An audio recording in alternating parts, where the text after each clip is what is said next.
অনেক বড় একজন কামিল ফকির তার শিষ্যদেরকে একটি নির্দিষ্ট নিয়মের মধ্যে নিয়ে এসেছেন। তিনি বলেছেন, আমার এখানে যারা থাকবে তারা সবাই গেরুয়া রঙের একটা পোশাক পরে থাকতে হবে। গেরুয়া মানে হলো সূর্যের আলোর মতো রং, এটা কিছুটা হলুদের মতো।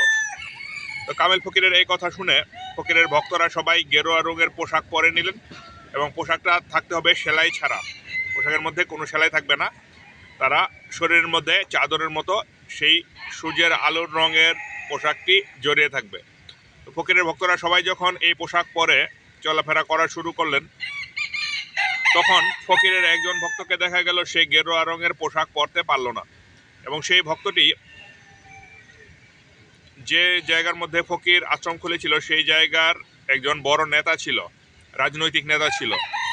তো সেই রাজনৈতিক নেতা ফকিরের কাছে এসে বলল যে, আপনি আমাকে অন্য যা কিছুই বলেন আমি করতে রাজি আছি, কিন্তু আমি এই গেরুয়া রঙের পোশাকটা আমার শরীরে পরতে পারবো না।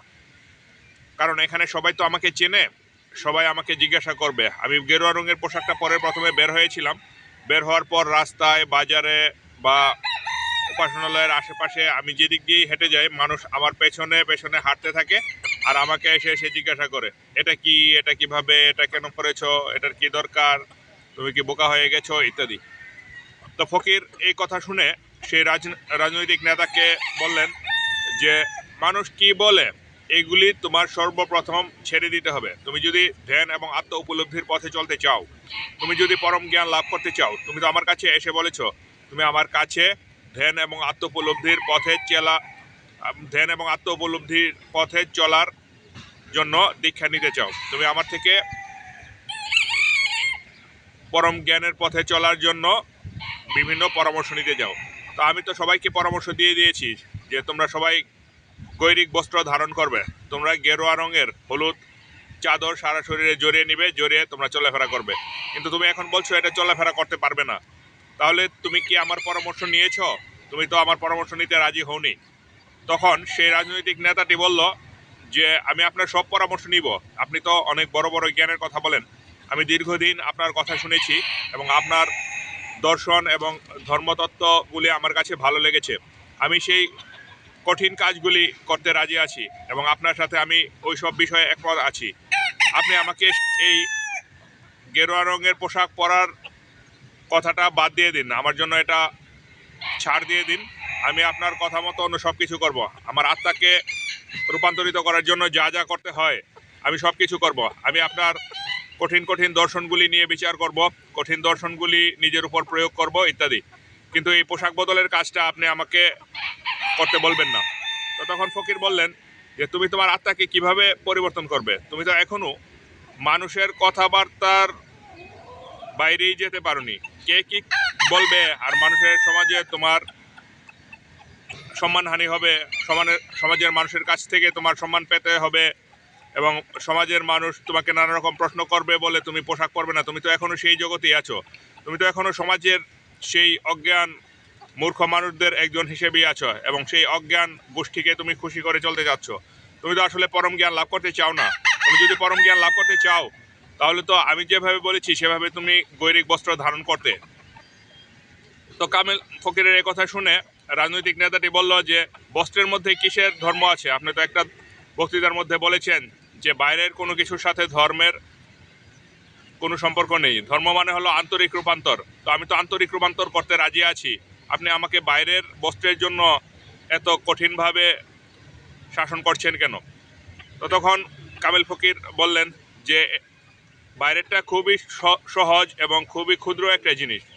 তুমি তো, এটা হলো একটা বসন্তের বাতাসের মতো, এটা হলো একটা সামান্য বাতাস। আর তুমি যখন পরম জ্ঞানের পথে চলবে তখন তোমার কাছে আসবে কাল বৈশাখীর ঝড়, তোমার এখানে আসবে জোয়ার। আর এখন যে আসছে এটা একটা সামান্য স্রোত। তো তুমি তো বাইরে সেই ক্ষুদ্র জিনিসটা করতেই পারছো না। তুমি এখনো এত ভঙ্গুর আছো, তুমি মজবুত হতে পারোনি। তুমি এখনো এত ভঙ্গুর আছো যে সামান্য একটা বাতাসে বা সামান্য একটা স্রোতেই তুমি ধ্বংস হয়ে যাচ্ছ। তুমি সামান্য একটা স্রোতকে তুমি ঠেকাতে পারছো না এবং স্রোতের বিপরীতে তুমি তোমার ব্যক্তিত্ব নিয়ে এগিয়ে যেতে পারছো না। তুমি সামান্য বাতাসই ধ্বংস হয়ে গেছো এবং পড়ে গেছো, ভেঙে গেছো। তুমি আবার বলছো যে তুমি কালবৈশাখীর বাতাসকে তুমি রুখে দিবে বা তুমি বড় জলোচ্ছ্বাসের বিপক্ষে একা একা চলবে, তুমি এটা কিভাবে সম্ভব? তুমি এই বস্ত্র পরিবর্তনের মতো সামান্য জিনিসটা কি এখনো ধারণ করতে পারোনি, আর তুমি আত্মাকে পরিবর্তন করবে কিভাবে? তুমি এটা পারবে না। তার থেকে তুমি তোমার রাজনীতি করো, তুমি মানুষকে খুশি করো এবং মানুষকে তোমার দলের মধ্যে নিয়ে তুমি কিভাবে রাজনীতির বড় পদে অধিষ্ঠান করতে পারবে সেই চেষ্টা করবো, সেটাই তোমার জন্য ভালো। তো কামেল ফকিরের এই কথাটি দিয়ে বোঝা গেল যে যে ধ্যান এবং আত্ম উপলব্ধির পথে চলবে সে সর্বপ্রথম সমাজের মানুষ কি বলে এবং সমাজে তার মান সম্মান কমে গেল কিনা এগুলি নিয়ে তার চিন্তা ভাবনা করা সবার আগে ছেড়ে দিতে হবে। বিদ্রোহী কবি কাজী নজরুল ইসলাম বলেছেন, বলবীর চির উন্নত মমশির, আমি সন্ন্যাসী সুর সৈনিক, আমি যুবরাজ মমরাজ বেশ ম্লান গৈরিক, আমি বেদুইন আমি চেঙ্গিস, আমি আপনা ছাড়া করি না কাহারে কুর্নিশ। এখানে কাজী নজরুল ইসলাম এই কথাটি বলতে চেয়েছেন যে আমি এখন আর কাউকে কুর্নিশ করি না। কুর্নিশ করার অর্থ হলো মাথা নত করা। আমি এখন আর কারোর সামনে মাথা নত করি না এবং আমি সন্ন্যাসী সুর সৈনিক। আমি সন্ন্যাসী, সন্ন্যাসী মানে হলো আমি ঘর ছাড়া, আমার কোনো বাড়ি ঘর নেই, আমি পথে পথে চলি এবং আমার পথই আমার গন্তব্য, পথেই আমি সারা জীবন চলব। কাজী নজরুল ইসলাম বলছেন যে আমি যুবরাজ মমরাজ বেশ ম্লান গৈরিক।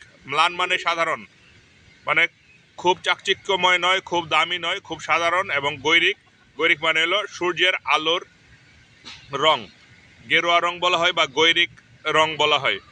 কাজী নজরুল ইসলাম বলতে যাচ্ছে যে সূর্যের আলো যেরকম সর্বপ্রথম একটি হলুদ রং নিয়ে আসে, এসে আস্তে আস্তে অগ্রসর হয় এবং পুরো অন্ধকার জগৎকে আলোকিত করে ফেলে, আমার অবস্থানটা এরকম। আমার রাজবেশটা খুব সাধারণ কিন্তু এটার রং হলো গৈরিক, এটা কিন্তু সূর্যের আলোর রঙে। আমিও সূর্যের মতো যেখানে যাব সেখানে সেই জায়গাকে আলোকিত করে ফেলবো।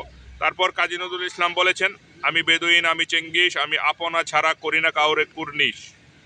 বেদুইন এবং চেঙ্গিস, বেদুইন মানেই এটা আমি একটু আগে যেটা বলে নিয়েছি যে বেদুইনদের আলাদা কোনো ঘর থাকে না, তারা উট নিয়ে মরুভূমির প্রান্তরে বিভিন্ন জায়গায় ঘুরতে থাকে দলবল নিয়ে এবং বিভিন্ন জায়গায় কিছুদিনের জন্য বসে তাঁবু করে বসে এবং তাদের সাথে তাদের গবাদি পশু থাকে, গবাদি পশুগুলি পালন করে এবং বিক্রি করে, তারা জীবিকা নির্বাহ করে।